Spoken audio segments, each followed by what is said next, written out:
And thank you for this opportunity to share my research, my analysis on something that I felt was under-researched and sort of taken for granted. And yes, giving this recognition through this talk is very important to me personally. So the essential concept for this presentation is the concept of child marriage. And I know that in Kyrgyzstan this term is not used as frequently as a early marriage.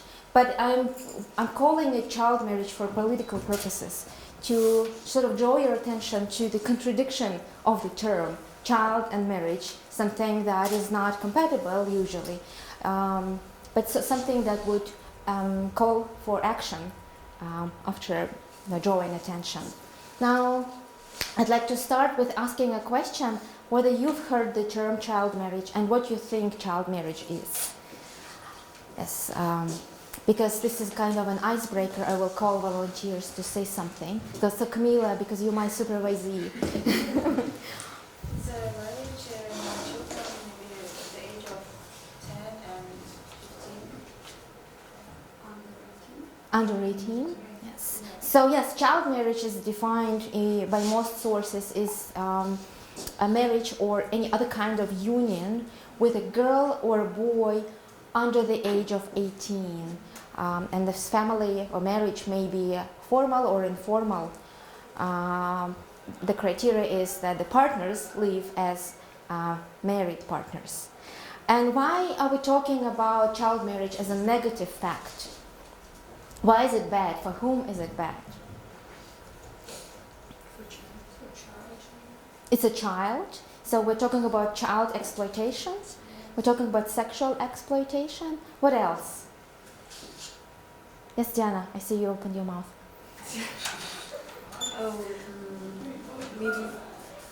Maybe include domestic violence also. Exactly. So research which we have shows that domestic violence, physical and psychological, is higher in the families where a wife entered the marriage as a child when she was younger. Other findings show that child marriages are also correlated with education. Child brides have quite a restricted access to education, which entails economic disempowerment in the future and a lot of associated vulnerabilities related to having an economic, marginal economic status. We're also talking about control of the body. Typically, in such kind of marriages, a girl is expected to deliver a baby within the first year of marriage and continue doing so until, for example, a male child is born in patriarchal societies and in other societies as well. In Kyrgyzstan, there's scientific research on the topic is very scarce. And it's typically limited to reports by international organizations such as United Nations Children's Fund or United Nations Women's Entity for something, UN Women it's called. So what they found through their applied research was that since 1991, when the Soviet Union collapsed, statistics showed a dramatic increase of child marriages. The same resource show that the reasons for this increase is poverty, religion they call it. After 2010, after the events of 2010, the numbers increased even higher. And in 2014, Kyrgyzstan was the country where child marriage was the highest amongst all of the countries of the former Soviet Union. In 2016, the same source indicates 12% of women between 19 and 24 years of age entered the marriage as younger than 18, 12.5%. And of course, we know that official statistic only shows one part of the story. And given the fact that these marriages are not registered, we can confidently expect that the real number is much higher. Now, this is happening against a very interesting and unique background in Kyrgyzstan, and one of them is, and I'll tell you once this thing starts working.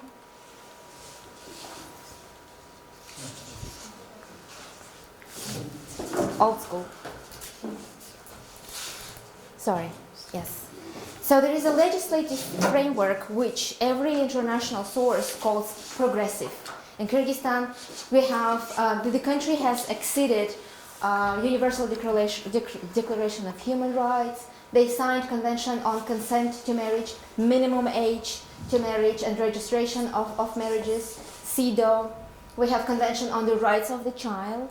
We have the UN General Assembly resolution on early and forced marriage of children, and the same resolution by the Human Rights Council. And in 2013 and 14, Kyrgyzstan actually co-sponsored these resolutions. More than other 30 human rights international conventions were acceded by Kyrgyzstan since 1991, which illustrates that international framework is quite conducive for anti-child marriage practices. On the level of the national legislation, we have the national constitutions, which guarantees equal rights among women and men. We have law on state guarantees on gender equality. We have laws such as equal rights and opportunities for women and men. We have a new law on social and legal protection against violence in family, and its new edition of 2016, right? The new one. We have national strategies, a number of national strategies. The latest one is by 2020. We have family code, we have criminal code, we have law on protection of adolescent girls from early and forced marriages. We even have a plan, state implementation plan on implementing the law on child marriage, prohibiting child marriage. So against the backdrop of this progressive legislation, the question remains, why is it that we have these high numbers, and why is it that the trend continues to grow? So this is the question that I became interested in, and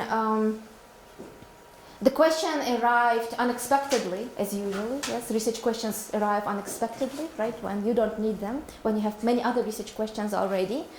So within my fieldwork for a project that didn't deal with, this issue, I became puzzled by certain data, and I decided to contribute to the knowledge about why such a contradiction may exist in this particular context. And any research question needs to be specified, right? And it needs to be specific. So my research interest evolved about how the implementers of the national legislation and the international conventions work with the issue so that we don't see much of the progress.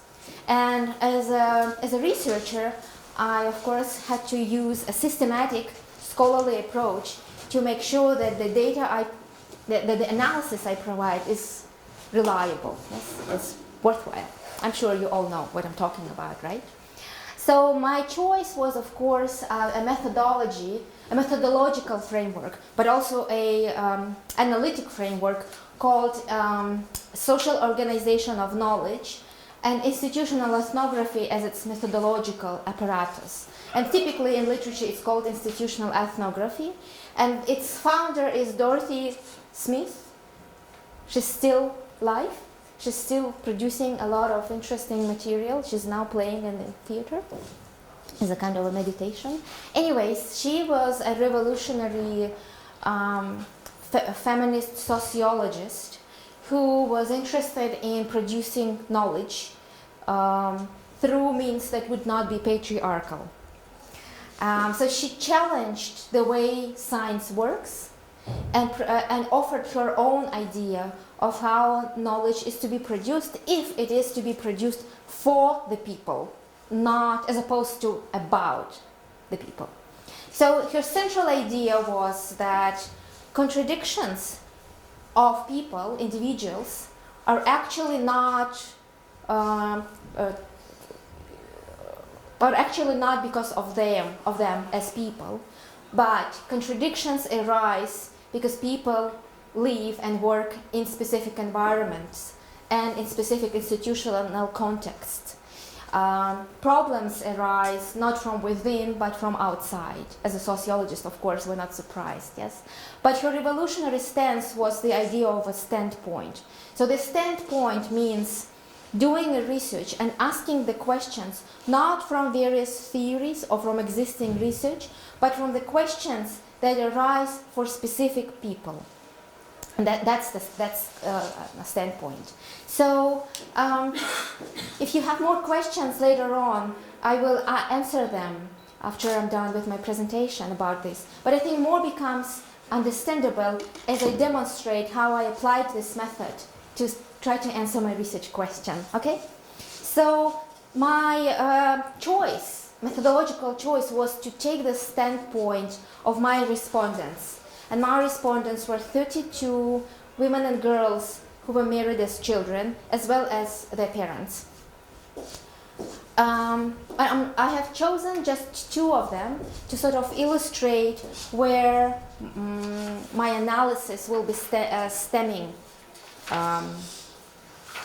from. So there are 2 girls that I would like to draw your attention to. One is called Aida, of course, a pseudonym.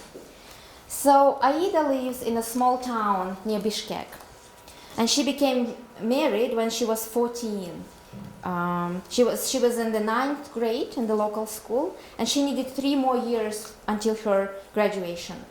And shortly after her wedding ceremony, Aida became pregnant, but she continued attending her school until one day when she was unexpectedly expelled from school. The school administration informed her about her dismissal with no explanation. The school director straightforwardly requested that she packed her belongings, picked up her documents, and leave. Aida says, the school principal did not want me. Yes. In these circumstances, Aida sought support from her mother. The mother turned to the legal advisors, and the legal advisors were professional enough to tell her that in this situation it's the Aida's right to free education is being violated. So they went to court, they appealed, the process lasted for 1 year, but they won the case. So Aida went back to school and graduated, and she got her diploma. Now that's Aida. Now we have Samara, right here. So Samara was 13 when she became married, and she was already pregnant with her first child. She had more children later on. And she faced a similar situation in her school. So she was discharged, and she also turned to her mother, which was 13 after all. So her mother comes to school, and then she retells to me what happened. The school refused to keep us. So the mother says us, meaning her and the child. The moment they found out that Samara was pregnant, we were expelled from the school. At that time, she was in grade 7. The school principal dismissed us right away, saying that they could not keep her. And then she is citing the school principal. So the school principal said, if she got married, this means she should be out of school. So, says the mother, I had to pick up her documents and leave. So Samara's mother found another school, and they tried to get Samara enrolled, but the new school also refused to accept her. So we don't know what happened, but we assume that one school director called another school director and said, there is this, be careful. Yes. So Samara, as a result, never went back to school. When we interviewed her, she didn't have her education. So despite these differences between outcomes of Aida's and Samara's case, what we see here is that both of them felt that the school didn't want to have anything to do with them, and they have lost a potential source of support and guidance from educators in school, which we are supposed to think about them. Yes.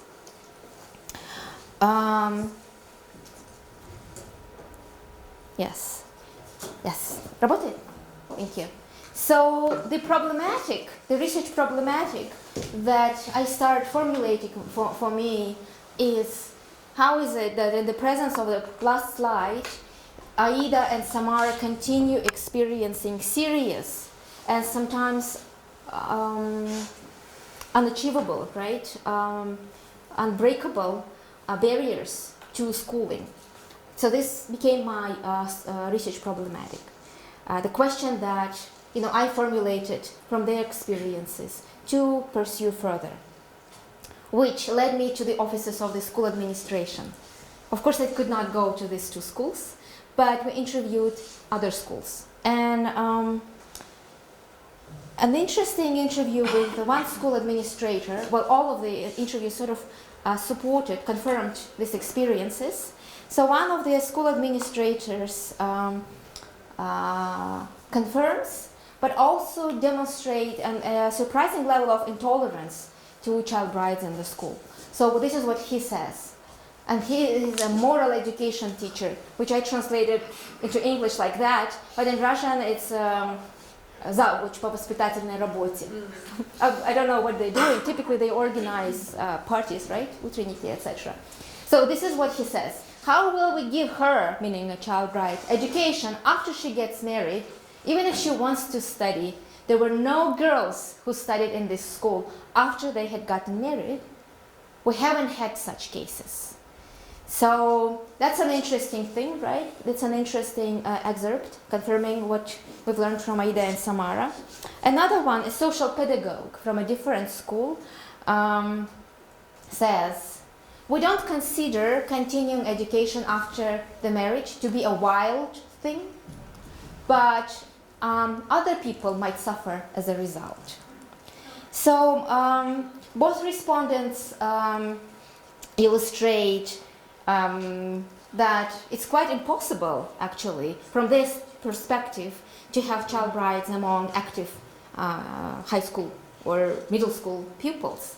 Now, another interview now with a school principal sheds more light, and this particular interview with this particular school principal is interesting because a year prior to the interview, she had a case in her school where a girl, an 11th grader, got married. But the 11th grader was already 18 when she got married. And this is how this school principal talks about it. I personally was so lucky when this incident occurred. I mean, when the girl got married, she turned out to be 18 years old and few months. She even calculated that. Yes? So legally we were fine. And we only had to write a report explaining that she did not attend school because she got married. So my puzzle is focused on a number of things, right? Why is it that this person is using the word lucky? Мне повезло. Мне лично повезло. In Russian, she said. She took it as a personal luck. Now, my question was, why was it lucky? And the other question, what if she was not lucky? Then what would this situation be? Another one was around this word suffer. Who would suffer if a child bride is, in the school? How they would suffer? And, who are these people? And what does it mean in terms of suffering for the child bride as opposed to the school administration? Yes. Let me consult my notes here. So my research problematic then becomes even more specific. I'm interested now in the institutional processes around these two concepts of suffering and luck, which you would say, well, this is a non-professional language, we should not be concerned. But if a professional person uses them in describing their everyday work, this becomes highly relevant to me as an institutional ethnographer. So what do? I end up talking to the representatives of the Ministry of Education about these cases, in general about child marriage. And what I find is that the events I'm describing here are actually related to a higher level post-2010 national initiatives on social integration and peace. So I'm tracking institutional processes that are directly linked to the experiences of Aida and Samara and to the experiences of this school staff. So what I find is that this translocal, what I call translocal discourses are actually permeating everyday work of these professionals, and the traces of these discourses I find in an interview with a representative of the Ministry of Education and Science of the Kyrgyz Republic. So this is what she says.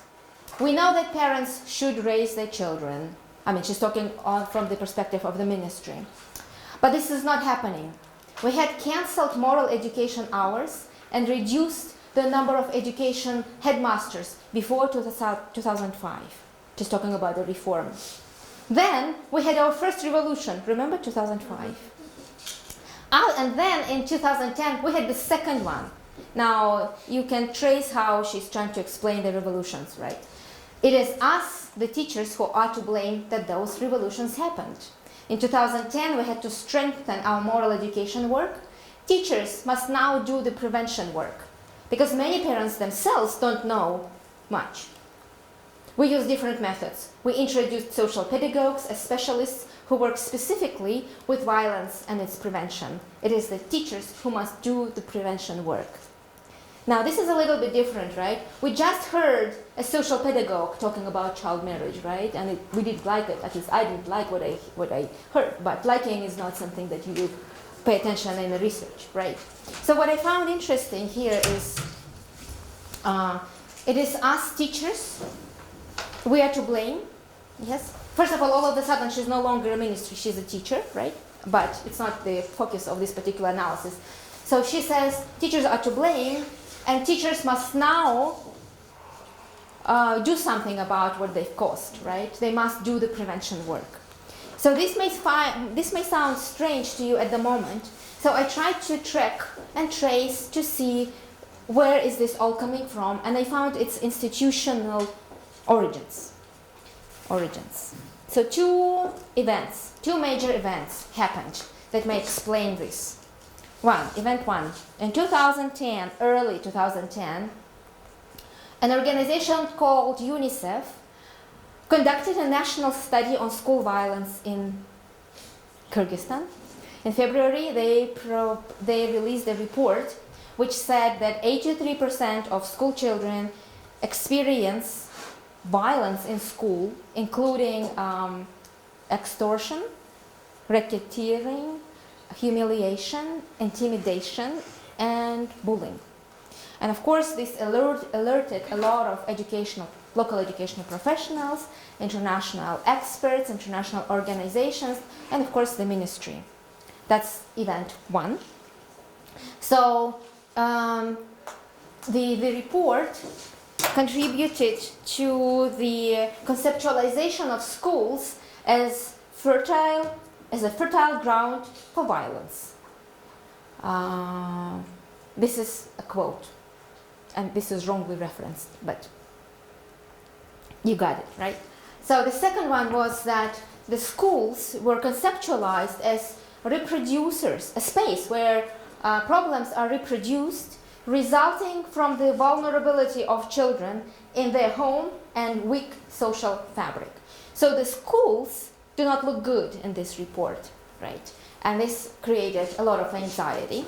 Now the second event, of course, is the 2010 April to June events and interethnic violence that had happened, which instigated an awareness or a concern about the role of education in peace processes. So, and then the Ministry of Education, together with the Ombudsman Institute, you know who Ombudsman Institute is? Yes, what is it?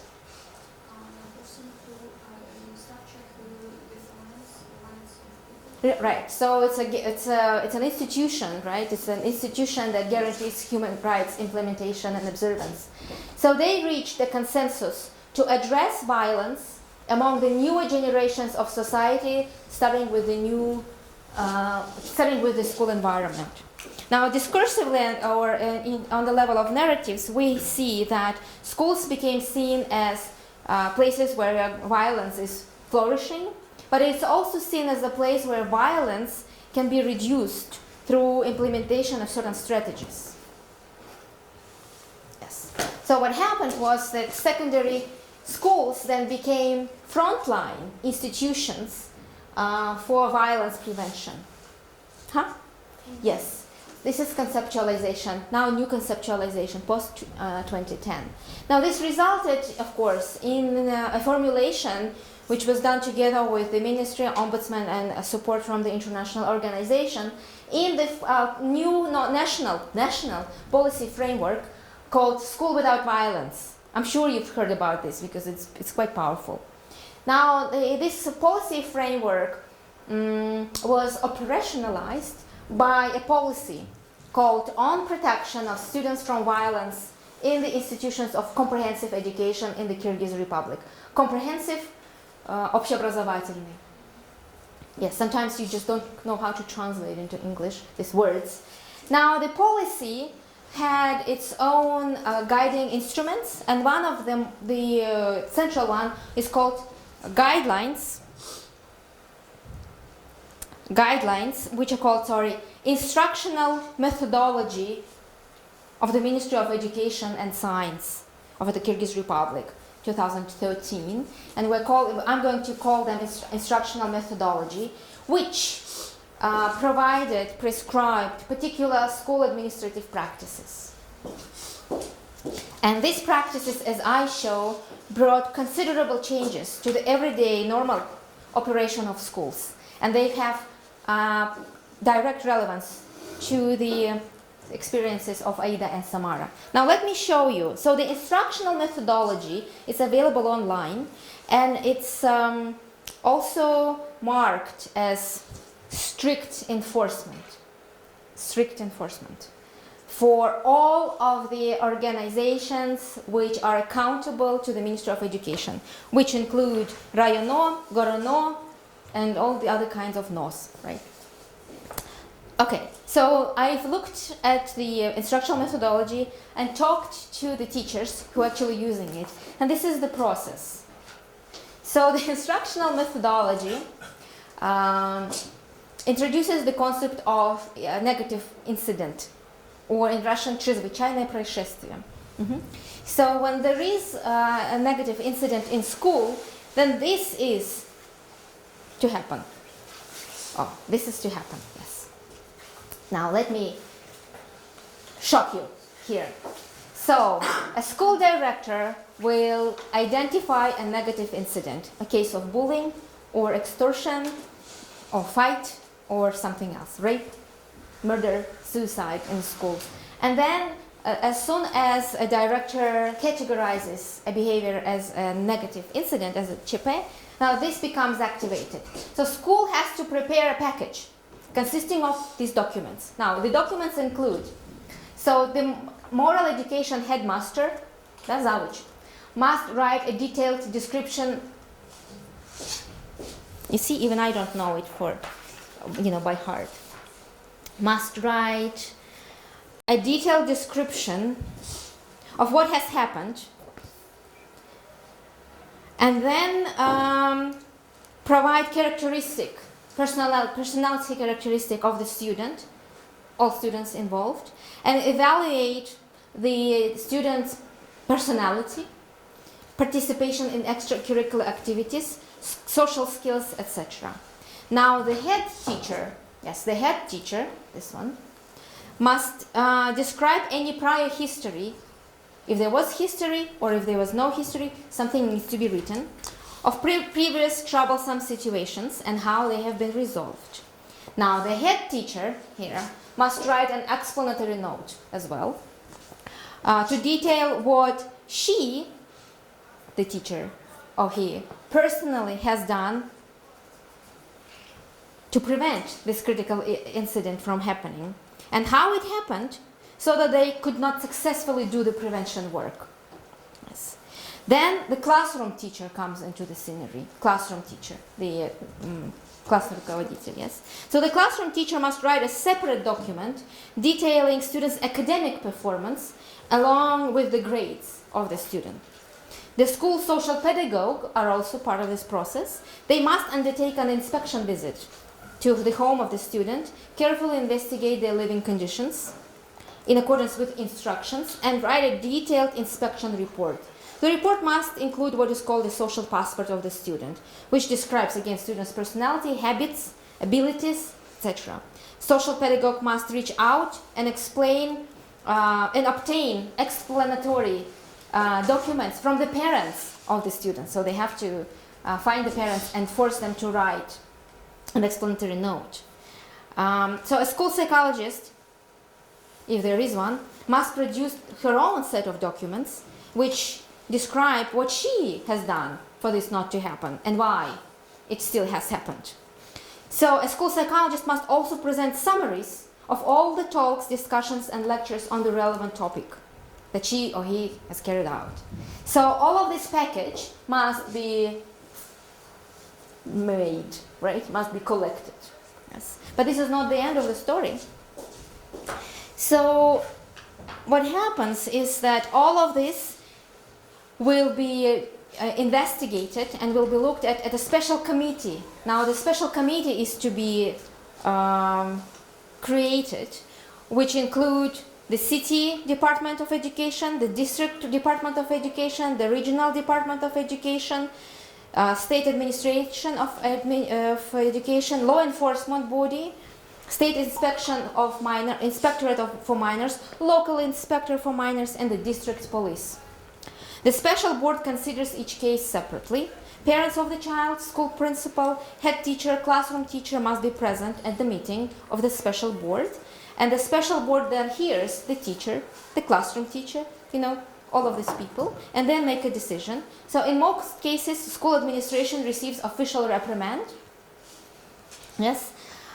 They give them targeted assignments, like develop strategic plan for bullying not to happen, for example, and and do something to prevent such incidences from happening in the future.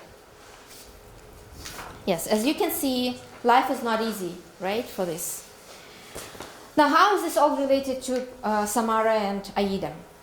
I looked at the text. I did not find words child marriage. So I asked the representative of the MOU, of the Ministry of Education, and she said that everybody knows that instructional methodology also addresses all cases of gender-based violence, including child marriage. And why is it not written in the instructional methodology? Because we tell these schools by our words. Yes, we talk to them and we explain informally that child marriage is to be addressed through this. So they do it, yes. But this is how it's done. Okay. After my talk with this representative, she also says, the representative, she says, many teachers want to conceal such situations, not to disgrace the school. But if somebody conceals something, there's also an inspector, not in this picture, for each school. And if they conceal, they will be fired on the basis of the labor code and on the basis of the criminal code called violence against child. So this is pretty serious. So the question remains, why is it, given the seriousness of the punishment, the schools still choose to conceal the facts? Okay.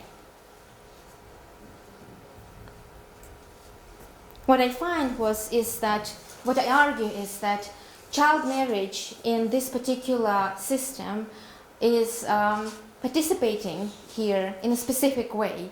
It's very ambivalent, and its presence is not straightforward.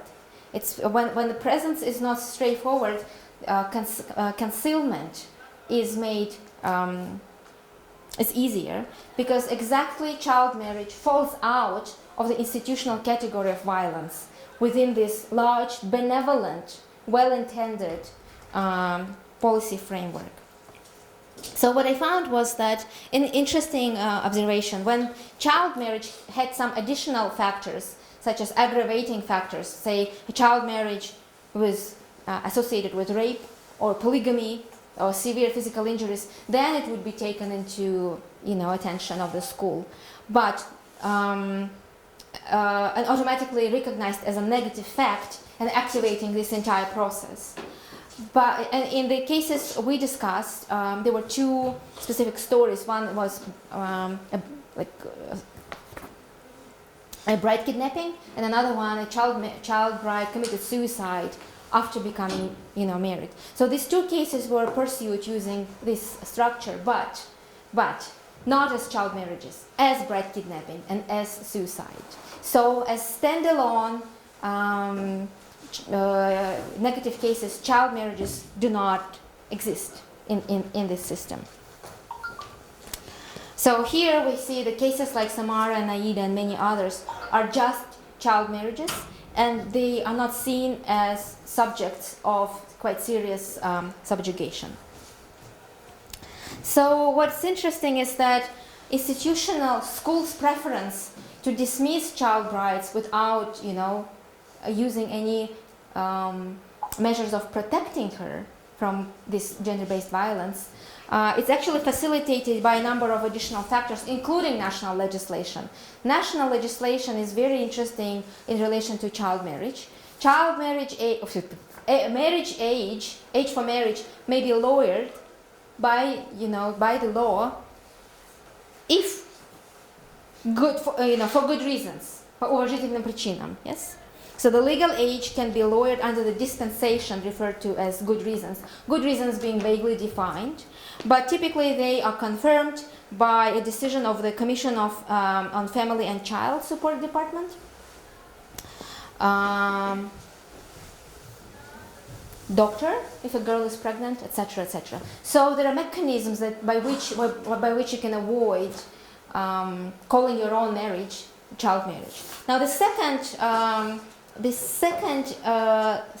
package of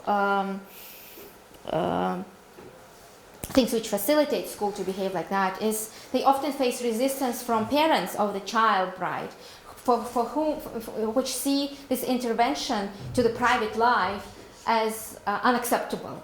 You school, you do your teaching, I know where to, when my child is ready to be married.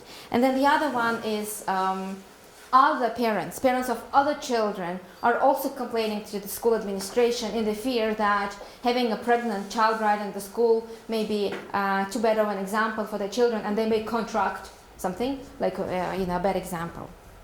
So this is not to dismiss the fact that activating this process is unpleasant, right? It's time-consuming.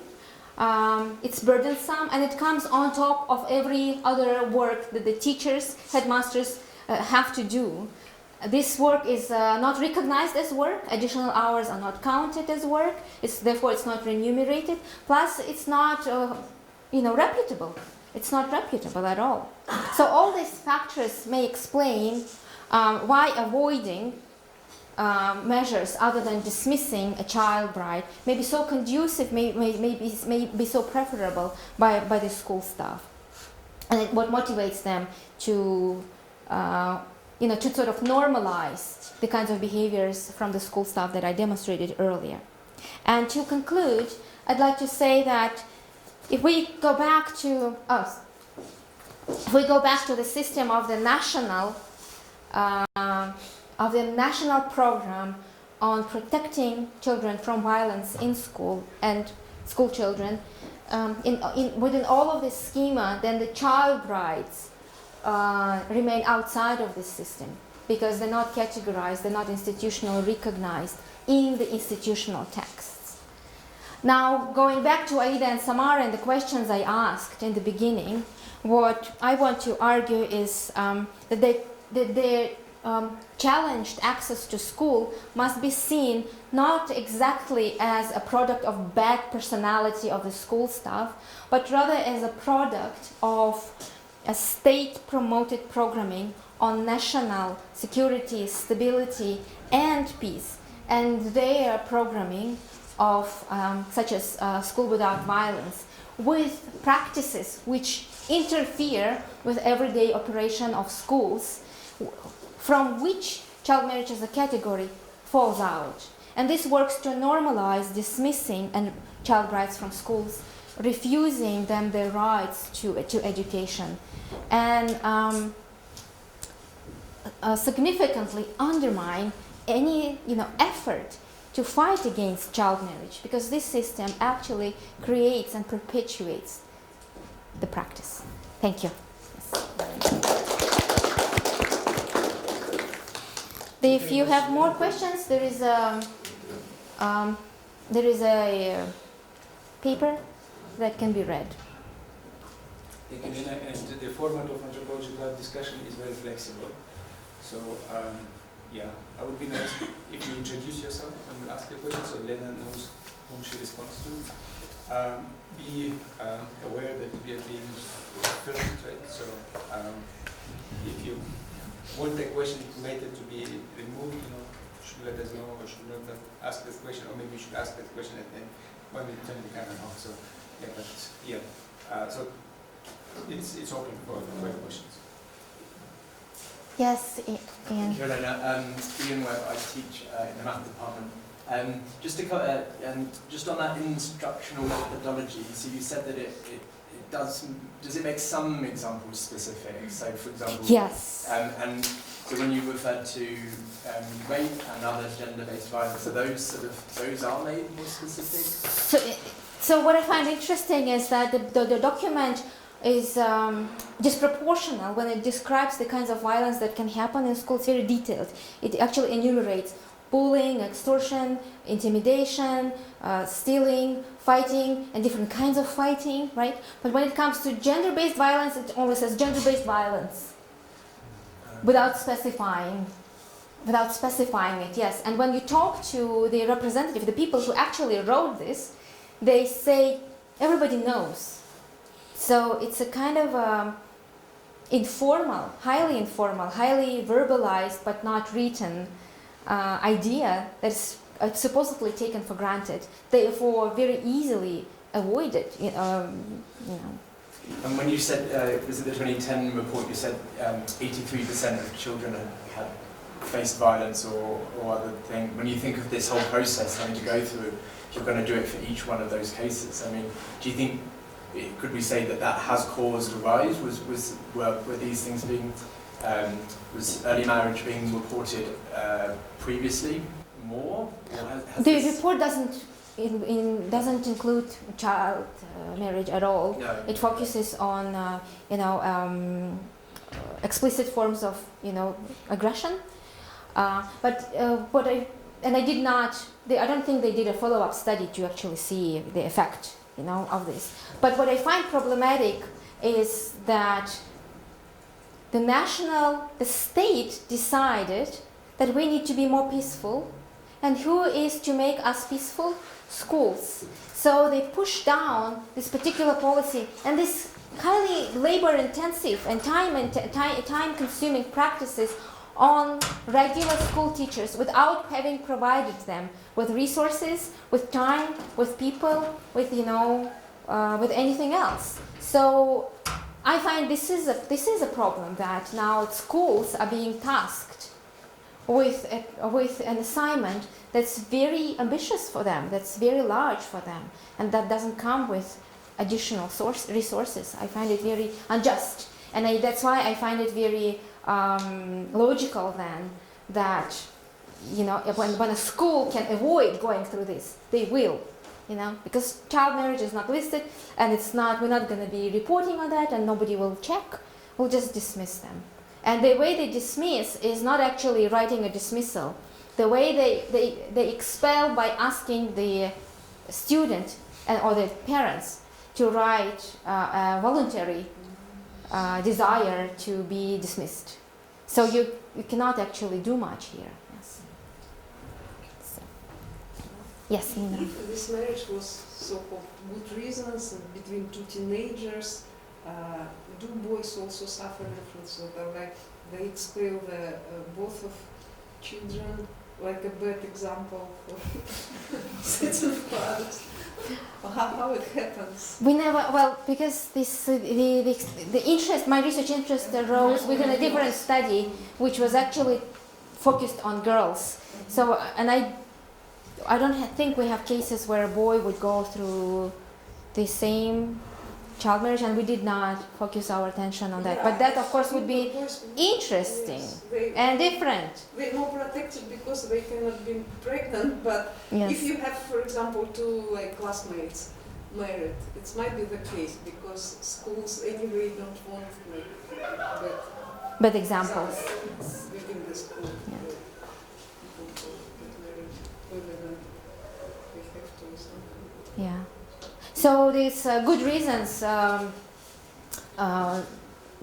So imagine you go through this with a child marriage, and then the parent brings you a spravka from an institution that says, oh, actually, this is not child marriage. We're actually giving them a legal status of a formal marriage. Then all of this work is done in vain, and this is something, of course, that will be to disdain of the school professionals, and they don't want to take these risks. So it's a very interesting situation. My mother-in-law is a school teacher, and I see how she works, and she after the full work day she comes back with these notebooks that she needs to read until 2 a.m. and I imagine if she on top of this, if she has to do all this, I mean, we are not going to be happy.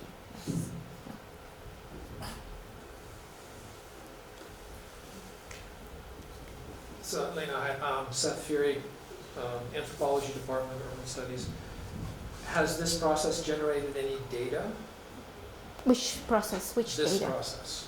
This is not. Is there a count of these reports, schools, locations that I'm have been submitted? Yes, I'm sure the schools report to higher echelons of power within the Ministry of Education. But you see, the less of this you have, the better you look as a school. Right. So schools do everything not to have, numbers on this, because in any case, the discourse of the documentation of the policy is accusatory. So whenever something of this happens, it's the school will be blamed anyways, and the committee actually has the authority to make the decisions about firing, hiring, and disciplinary measures. So when the school is obliged to do this, this is kind of a very self-destructive behavior as well, because in the end, they are going to be punished. And the only difference is in the degree of this punishment. Will this be an official reprimand, or will somebody be fired? Yes. I believe unless criminal law is not involved, they do not report this kind of Yes. things. They try to do it like, Or unless social media, yeah. makes it more public. So I'm just thinking that if it became public that there are virtually no reports, that would be an important piece of data, especially when you compare it to the findings of UNICEF. And the second related question I have is, so UNICEF had some sort of methodology for coming up with their 80%. I'm wondering what their methodology was, and if it could be repeated or adopted by the Ministry of Education or somebody else, because somehow people told them, or at least they seem to be reporting, that child marriages were happening, or sorry, not child marriages, violence was happening 80% of the time. I mean, that's phenomenal numbers. UNICEF tends to use quantitative methodology in the form of the survey and questionnaires. I think this is what they used, self-reported evidence from the students themselves. But I never heard of any follow-up study. So maybe it's time to give them this suggestion. I did something similar in 2014, but it was more or less retrospective because I talked to young people over 18, like 18 to 22, and I asked them about previous experience of violence that they had in schools. 100% of interviewees reported that they did have this bad experience, and it was a qualitative part of the research. And in quantitative, I asked the adults and also young people how they can assess how often the fighting take place in the local community or around the school or something like that. It was also quite high, like around 60% of people say that it's quite regular. It was like Likert scale. Something, so it was high. So unfortunately, we have to admit that the level of school violence is pretty high, and also depending on how we define violence. I'm sure in these sorts of questionnaires, like psychological violence, or also coming from the teacher, may have not been Was not investigated. Yes, and I think if we sensitized our respondents more to all sorts of violence that can happen, the results would even be more. Yes, yeah. So yes. Yeah, thank you so much. I'm a bit slow today. It's winter time.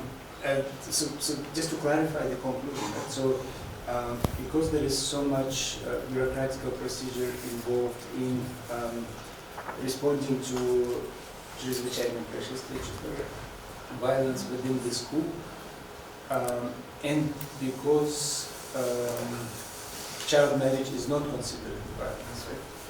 So it's just not kind of.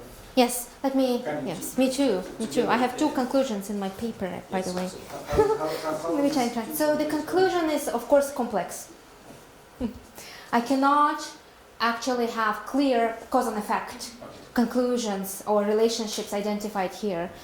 First of all, because of the methodology that I'm using, and second of all, because of the analytical purpose that I had. My analytical purpose was to map out the processes that can explain the specific personal experiences of women, of girls like Aida and Samara. And my conclusion is, of course, multi-componential. So one thing is that there is a benevolent, you know the word benevolent? Well-intending, a well-intending national program that is supposed to bring peace and development to this country, but that relies heavily on schools' performance of a specific and complicated and complex and comprehensive sets of practices. Yes, that's one thing. These sets of practices doesn't come with support, institutional or any other kinds of support to the schools to implement. That's one thing. The second thing is amongst the register of different kinds of violences that are possible, child marriage is mysteriously missing. Yes, that's number two.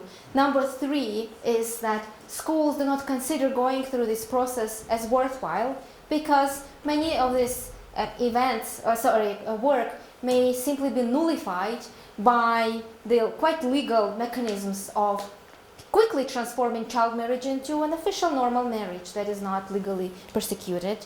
On a more personal level, school administration, especially in the rural areas, experience pressures from parents of the child brides, for whom it's a very private issue, and on the other hand, parents of the other children who don't want the bad example. And all of this creates this, precipitates this institutional preference of having as less of these cases, as few of these cases as possible. You want me to repeat? No. Yeah. And one more Yes, please. So you spoke to a number of school directors and teachers. Did all of them respond or sort of reacted or were intending to react to child marriages in the same way as was with Samara and Aida? Or were there other sort of examples where actually they accommodated the students? They tried to help them? Or is it like universally just dismissing, getting rid of them, kicking them out? We never had a school principal saying, "Oh, it's okay, we have child brides in the school." What we did have in one of the rural schools in Issyk was this particular school director who was very proactive. She would be having Moldovs, the religious leaders come to school and talk about violence against women, bride kidnapping and child marriage. She would call doctors, and then she would complain that the doctors wouldn't come, they don't care. Police wouldn't come, to give public lectures, they don't care. Schools are the only institutions that are now left, with this task. Yes, so, but she didn't have, among her school children, any child rights. But she did have one of her graduates who was already in the university, who was bride kidnapped as a bride, and then committed a suicide successfully. Just one question. Are there global practices that we can learn from? Verbal practices? Global practices, examples from other countries from which we can learn, about how to deal with child marriages in school. Like what do schools in America do? Oh, in America there's so much child marriage taking place. I don't know, because the literature that I've read, trying to do my literature review, right? It seems it's very hard to establish successful strategies exactly because of the numbers. And numbers with child marriages are very hard to establish because most of these practices go unofficial, unregistered. So unfortunately I can't really say in terms of global practices. I know in certain parts of the world, in Africa for example, many things were done, but the practice continues to thrive. Yes. No, but children, usually such children are not expelled from schools. Like for example, in the United States, are they? I don't know. I read papers about this. And in my literature about child rights in school, it's very specific. And to be honest, I could not find much of the literature on this particular topic. Yes, we know that most of what we have are those international development reports which say child brides tend to be expelled from schools. They drop out by themselves, as if, yes. But this study shows that they don't drop out. They are actually being forced to drop out. I was a witness of some promotion event when this law against child marriages was only accepted 2 or 3 years ago it was, and the responsibility of parents and religious officials was raised, and it was like a criminal kind of criminal, like a crime. It was interpreted like a crime, and schools were also obliged to inform parents about their responsibility, that they might be punished by law, by arranged of child marriages with the children, Yes. and all those who are doing this also might be punished. And I believe that this kind of information make it even more hidden, because they might just, before any marriage, just took girls, mostly as girls of course, took them out of school in order not to be reported as a criminal parents. So who would know that? It should be somebody who will report this as a case. And with the school dropout, we've had few cases. Of course, we cannot draw conclusions, but I found it interesting that girls who drop out of school for other reasons, they also tend to get married early. So it's an interesting, dynamic that cannot be reduced to one exclusive tendency.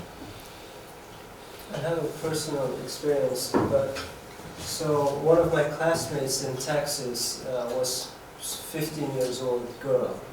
She got pregnant and she was participating in classes very normally until the time when she had to deliver. And then she took like a leave and then came back and continued the following year. And so from what I understand, I don't know this exactly, but she got married after delivering the baby. But she was in 10th grade, so she followed on, continued graduating in school. so I don't know how legally they, but it's in the class socially like it was just very normal. Nothing. Was it a state school or private school? No, it was a public school.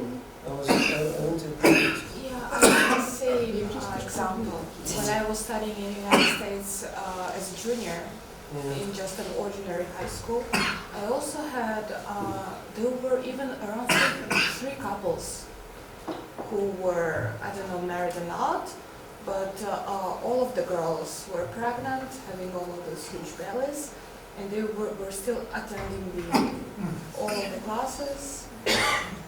That was in where? Huh? Where? In Montana. Oh, yes, in the United States. Okay. And it was just fine, and everybody else considered this as normal situation, and nobody got bullied or somehow suppressed. Is child marriage legal? Is this kind of marriages legal in Montana? I don't know. So in some of the states in the United States, early marriages are legal, or the age of marriage is less than 18. So it might be the case that those were totally legal. In some legislations, there is a concept of consent for sexual intercourse, and the legal age for that might be like in Britain it's 16, for instance. So it's, of course, then it's accepted more easily if you have somebody over 16 pregnant or plus. Why not? That's the age of your consent to have sexual life. But in our case, it doesn't work because we have 18. Yeah. But the problem with schools is not that the girls are married, right? The problem with schools is that the girls get pregnant. But also married. So they would. Yeah, they say there is no case. He said there is no case. There has been no case when school students were married. So I think the implication is that a school child is having sex, which is a bad example. Thank you for coming. Any questions? Elena, Psychology Department. Thank you once again for your speech, for your research. I'm sitting here thinking about the role of the parents. Also from methodological application perspective, and also in terms of the content and the life perspective. I kind of see that in this process, parents are given a very passive role, at least how it looks like legally. Do you perceive it, or did you find it being this way? Are parents given enough voice, do you think? I know you started talking about how in these two cases the parents wanted to their kids to stay, but did you feel from this interview that that's usually the case? Do parents kind of want their kids usually to stay, or do they want them to leave and conceal the fact as well? So, first part of the question. It seems like the conceptualization of parents from the highest possible level of the educational system on the national scale is that we know that parents should raise their children, but this is not happening. I think even from the perspective of the Ministry of Education, parents are constructed and conceptualized as somebody that they don't know themselves much. So as parents as citizens are conceptualized as unknowledgeable, incapable, not qualified. Therefore, it's the ministry that should take up the action and should, have the role of educating peace in the minds of the children. So that parents are very strong on the position that the children need to have their degrees. The children need to finish the school, at least in grade 9. Yes, so from the interviews, this is quite strong, and I think this is very good. I think culturally we do have a high value of educating our children, coming from historical dynamic of this country. I think we have the value, a good value of giving our children education. Yes. But it's the families that for them, you know, when the daughter-in-law comes in, she no longer is a subject of education or public system of schooling. She is now their property. She's now a different priority. Yes. Yes, parents are, you know, they're not looking very nice in this entire system. They even, you know, the passive situation is, you know, is even expressed here that a social pedagogue must chase the parents who are apparently running away or somewhere else, and to force out of them an explanatory note. How is it that it happened that your daughter got married as a child? Yes, and they're being, you know, from the tone, that it feels like the parents are dragged, you know, into this meeting where they have to also say something about what has happened. Yes. I'm afraid this is so. This is how it is, right? Yes. So even the tone and then, you know, the words being used, the parents are not seen by our state as fully fledged individuals with brains. Is it the legacy of the Soviet education system? Oh, I mean, you're asking me questions that are beyond my competence. It's just a discussion. But I would say so. I would say so because under the communist regime, everybody was to be the same, right? Because the system was for everybody. And the parents are supposed to be contributing to building Communist Party by contributing their labor in the industries and not be bothered with cooking, you know, domestic work and social reproduction, because the state would take care of, you know, of these services, providing childcare and education. But I also mean the morality.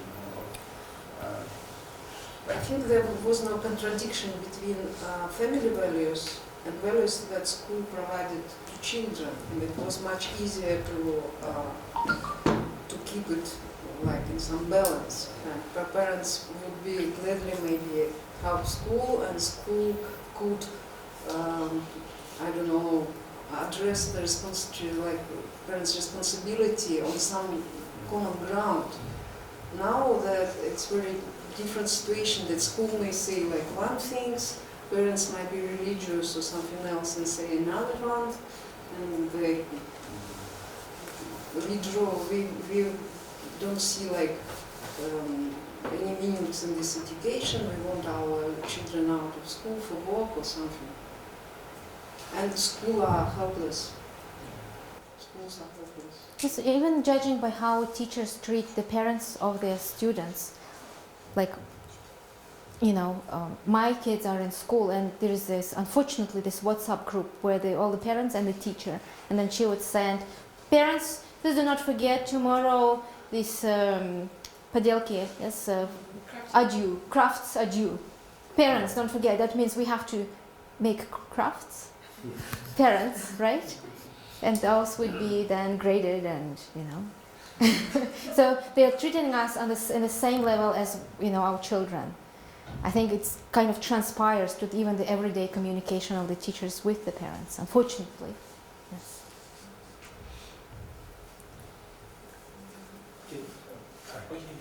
Because you said you spoke to 32 kids, was it? 32 women and girls who suffered, yes, and child parents marriage. of them.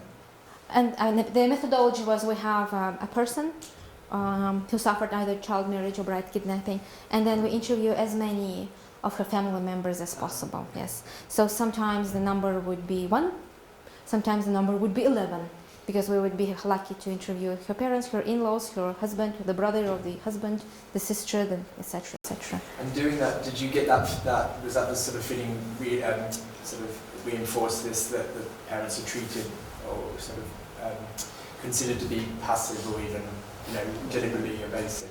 No, this conclusion comes from the way ministry and schools talk about, right. Yes, parents. And did they have that feeling of being treated like that? Parents? Yeah. Well, especially the mothers of the children, of the girls, you know, who were experiencing difficulties continuing their education. Like the school didn't want us. They told us to pack up and leave. That was universal. Well, this was amongst the mothers whom we interviewed, yes. Yes. Yeah. wouldn't let you go so easily. Yeah, continue grilling. What Yeah. are the recommendations? Okay. Recommendation is very hard for me because I'm a scholar and I do research, but of course I do research on social justice issues, and I wish I had enough experience formulating policies and knowing about policies that would make me worth. Maybe some directions. My direction is that we need to do more research before we introduce something of this kind. Before we introduce national level policies, maybe it's a good idea to probe it somewhere and then to see, or I mean this process is not being monitored, it's not being assessed. The assessment, if there is any assessment, is very formalized and it does not include people, like people on the grounds, like the parents, like the girls themselves, like the teachers who are doing this. This information, unfortunately, I'm sure will just stay as a chapter in a book printed in Germany or elsewhere, but it will not reach the ears of the policymakers because they're not ready to hear this. It doesn't look like a policy because it's not about prevention, it's reporting afterwards. Yes, this is what happened. A good policy, a good idea. They were not provided with instructions how to organize school environment to prevent these things, but they are obliged to report and be responsible for one that's already happened. You didn't teach them what to do to avoid these things. Prevention happens afterwards. So Yeah. after something happens, then the prevention happens. I wrote a lot of manuals on these prevention things, which are not obligatory, of course, for any educational establishments. And I was extremely amazed that we have this kind of. Yes, this is mandatory. It's a strict policy. implementation, strict enforcement on the top of the methodological. It's amazing. Yes, it's also called instructive letter or да. Инструктивное письмо. Yes. Any last questions? Okay. Then thank you so much. Thank you.